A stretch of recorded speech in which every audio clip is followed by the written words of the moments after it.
to Christchurch Cathedral. I'm Paul Bevan, and David Banney and I are here to talk to you about the upcoming Christchurch Camerata concert on the 18th of August.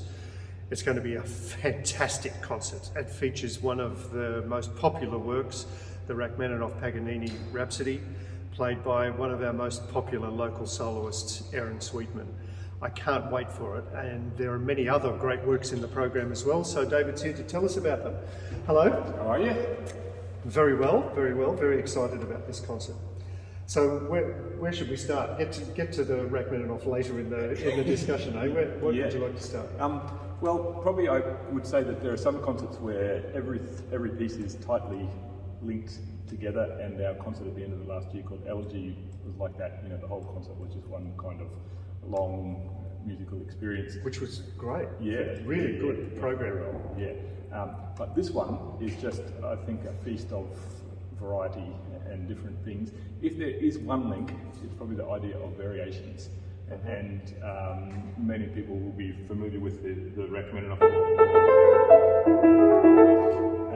And it's called a Rhapsody, and I know we're going to come back to it later, but it's actually a set of variations, and in music what that means is, one of the most famous sets of variations, Mozart wrote Twinkle Twinkle.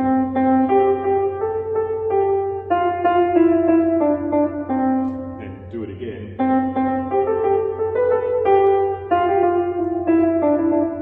Simple variation.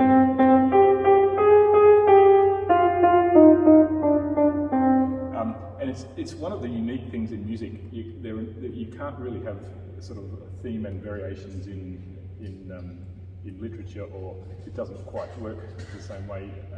But it's a very common thing that musicians do. So they will take a theme and then keep repeating it, just change things a little bit each time.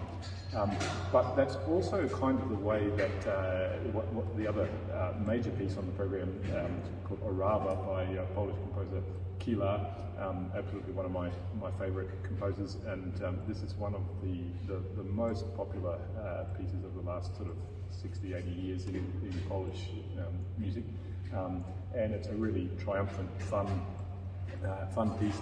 And Kilar's way of composing comes out of what we call minimalism, which is the idea of just taking small ideas, repeating them, and then gradually introducing little variations. So it's different to Rachmaninoff or Mozart, where you can sort of feel the harmonies taking you in a certain direction. In this minimalist music, there's this repetition, a bit like a mantra, and then what Kilar will do is just introduce these interesting little variations to that little nugget of melody or harmony or whatever it might be. So just when you think the music needs to change, he will bring in a little change. And so there's this great build in this piece from just a few players playing. He splits the orchestra, the string orchestra, into 1, 2, 3, 4, 5, 9, 12, about 16 different parts, the string orchestra. And then by the end, everybody is just going absolutely. Can we show? Ballistic. Absolutely. How? I doubt I'll get this right in frame, but this is what the score looks like. You can see it's kind of just the same idea over and over and over and over. So that first bit, which our first violinist Jim Ferguson will be playing, how does that it goes like this.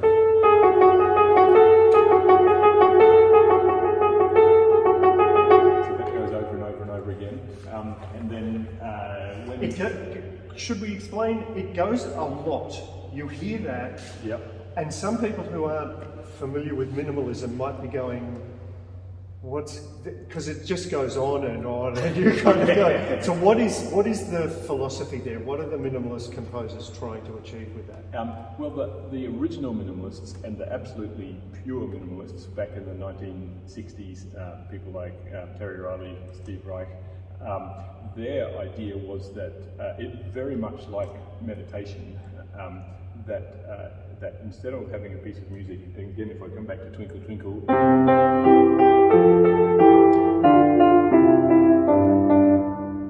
if I stop it there, everyone knows it's not finished, and it's not because you know the piece. You can just feel that chord can't be an ending, whereas that's an ending.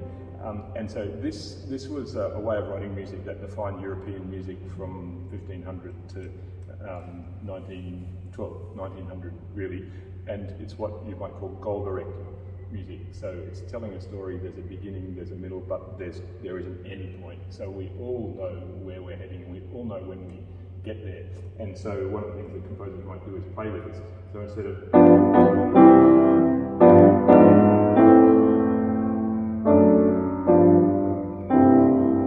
got there. So we all knew where we were going, but it just took a while to get there. We called in at Mum's on the way home. Called it Mums, exactly right. And one of the most amazing stories of Western harmony is how composers played with this and experimented with this, and subconsciously, you don't have to be you don't have to understand what's happening to enjoy the ride in Western harmony, Western music. And then by about 1900, composers felt that approach to writing music was starting to wear out its possibilities. It hasn't worn them out, because still in jazz, still in contemporary popular music, still in Broadway, all the same harmony rules apply as Mozart and Bach used pretty much. But then in the 60s, a number of things were happening, and by that time music had all sorts of, that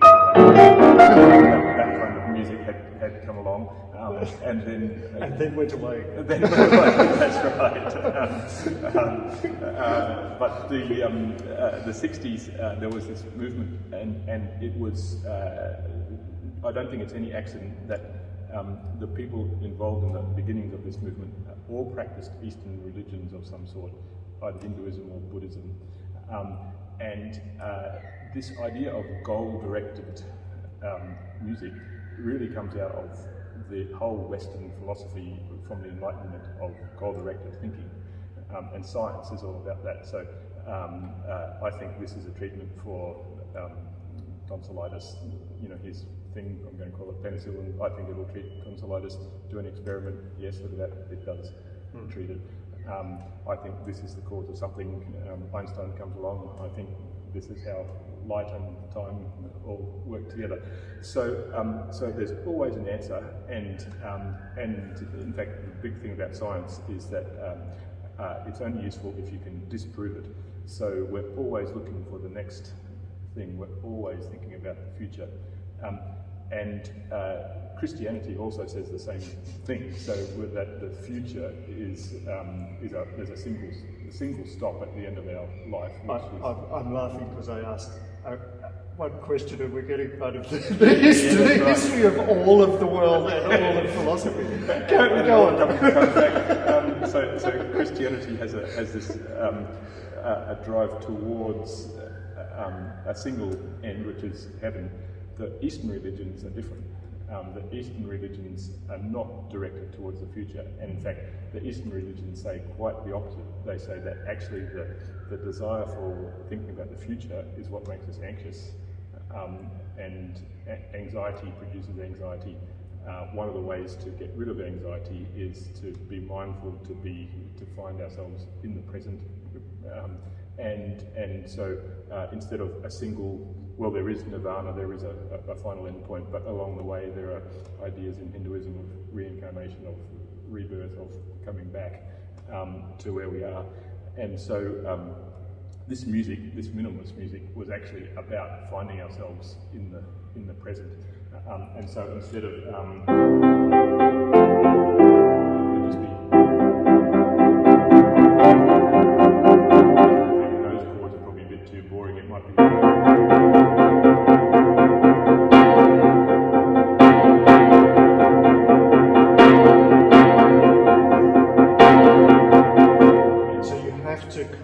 As an audience, get into an almost meditative state. Correct. But as a performer, you can't do that. Exactly right, because it's really hard. Very difficult. Very difficult. Even though you're just playing the same notes or the same little motif over and over and over and over again. Yeah. So why is that so hard? Well, there's a few things. One is to actually make it sound beautiful, make the sounds actually beautiful, make the rhythms interesting and the right kind of energy in the rhythms. But the other thing is, especially when we move on to Kilar, so Kilar is sort of the next generation of minimalist composers where he will change things and he will then have, but then he'll change the chord under it.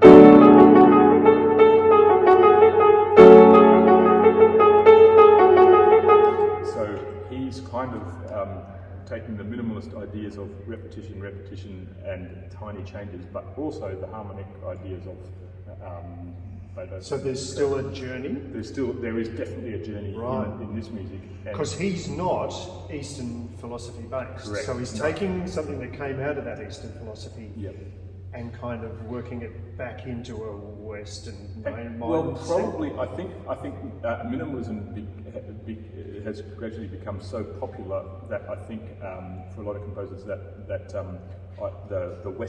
the Eastern ideas of it sort of aren't at the forefront. It became just a thing of American music. That this is something that we can borrow. If you think of Andy Warhol's famous soup cans, that's a visual kind of minimalism. And so that obviously had nothing to do with Eastern religion at all. So this is one of the things that makes this difficult. One of the first things is all the players involved at the beginning have to play that little thing 9 times and then all change, and play the next thing 9 times and all change. And so you keep playing the same thing over and over again. If you lose count, not only are you might the music fall apart, but suddenly you're not thinking about making beautiful music. You're just thinking about where am I? And because if we're doing a Beethoven symphony and somebody's in the wrong bar, the conductor can immediately tell. If somebody's just playing the same thing over again and they're in the wrong bar, I have no way of knowing that they've lost count. So I can't fish them out until the accident has actually already happened. So all right, well that'll be fun. But then the other challenge is, like any piece, just to pace it. And this is a piece that, as well as having all those little interesting individual bits, has a huge arch, and right at the end, and there's a little surprise in store we won't mention. How's the orchestra coping with the surprise? Yeah, they're coping pretty well. In fact, I'm having to curb some of the enthusiasm. So that's a surprise for the end of the concert. Okay. You have written a new piece for this concert as well. Yep. So this is a piece that is called Sinfonietta, which just means a little symphony, and it's a piece that's kind of in 2 sections. It's got a slow section at the beginning that sounds sort of like this.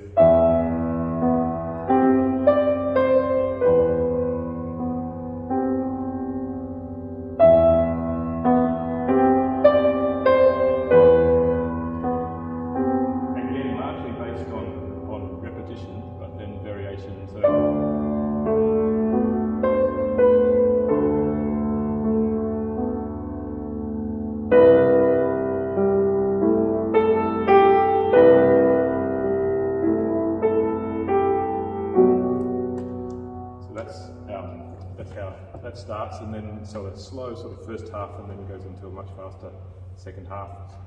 It's not a piece that has a particular sort of story, or it's just, I hope, nice music.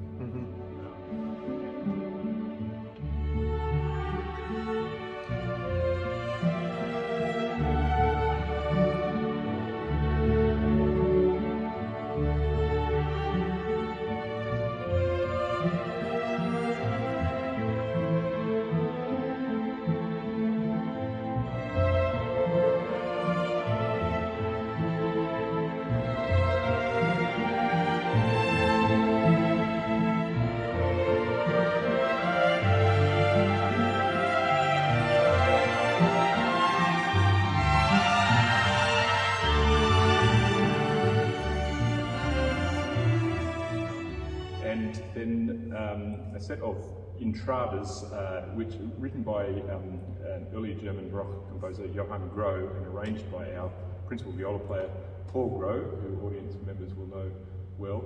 And they may know these works because you performed them before. Exactly, and they're on our CD. Well worth another outing. Strings, which you can hear online. Paul doesn't know, but it's possible that Johann Groh is one of his forebears. So Groh. And Intradas are actually short pieces that were originally designed actually to be played in church services, sort of utility pieces, loud ones, slow ones, fast ones, sad ones. So if you need 90 seconds of music, you go to page 21 in the book and off you go. Right. And Paul's chosen 5 of these from a big collection and turned them into a beautiful little suite for strings. So that opens the concert. And then there's Rachmaninoff and the Paganini. So Absolutely.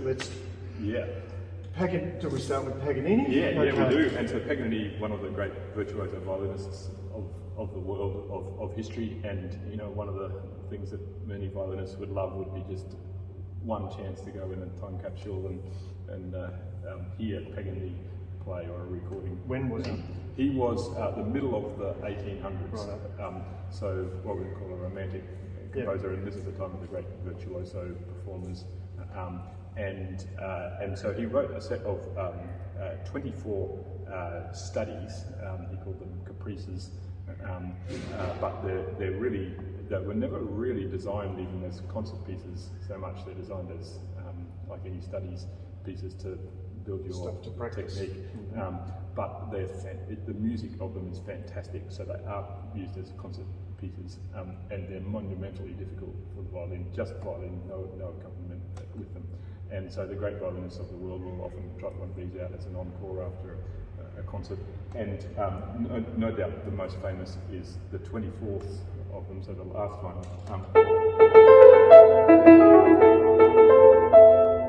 So that's the tune, and then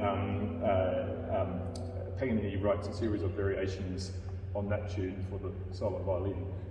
But it's become it was such a popular tune already, and perfect sort of tune for a set of variations for a bunch of reasons. Lots of composers have actually used it to write their sets of variations, and no doubt the most famous is this one of Rachmaninoff. So the Rachmaninoff, Rhapsody just means, if you think, what does Rhapsody mean in general language, it means sort of just an emotional, sort of unplanned. Yeah, that's the key, unplanned. Yeah, that's right. So it feels like this freewheeling. So it doesn't have a predetermined structure. That in one sense it doesn't. Actually, when you get on the inside of it, it has an amazingly well predetermined structure, so that the audience gets the whole story. But as you're listening to it, you're just taken on this great journey that just seems wonderfully free, and as if the pianist is just improvising. So there's there are two, I think, wonderful other aspects of this. One is that Rachmaninoff had a preoccupation with death, and if we go back to the sort of the 10th century and earlier, there was a melody that was used as part of the Requiem Mass, an old playing song called the Dies Irae, the Day of Wrath, and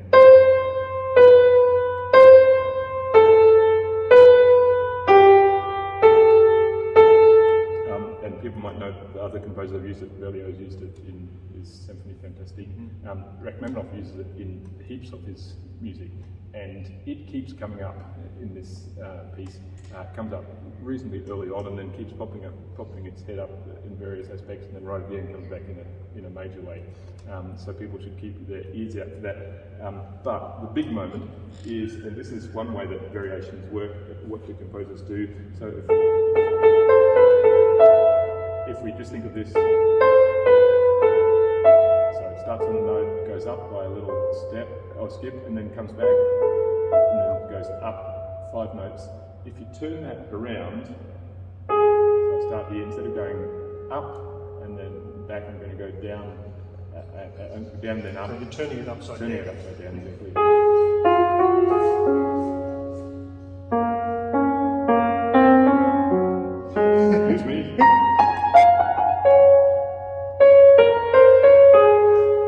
this marvellous tune that everybody knows, even if they didn't realise that they knew where it came from. Simply comes from turning that main melody of the piece upside down. It's going to be a ripper. In this version of this performance, it won't be with the full symphony orchestra. There's a great Belgian arranger who's made this arrangement for string orchestra and works very well. We've been rehearsing it, having a lot of fun, and having a lot of fun with Erin as always. Yeah, Erin played some for a group last night, and she played that variation. Better than me. I'm not going to pass comment. But yes, it's going to be so good. So it's Rachmaninoff meets Paganini, as it says on the tin. Erin Sweetman is our soloist for that work. David Banney conducting the Christchurch Camerata. It's the finale of the Newcastle Music Festival, proudly supported by the Newcastle Herald, and it's on the 18th, Sunday the 18th of August at 2:30 here at Christchurch Cathedral. The tickets are available online. David will put a link under here, and make sure they're selling quite well, so I would buy tickets before the concert. It might sell out. Who knows? We'll see what happens, but yeah, it should be great. We'll see you there.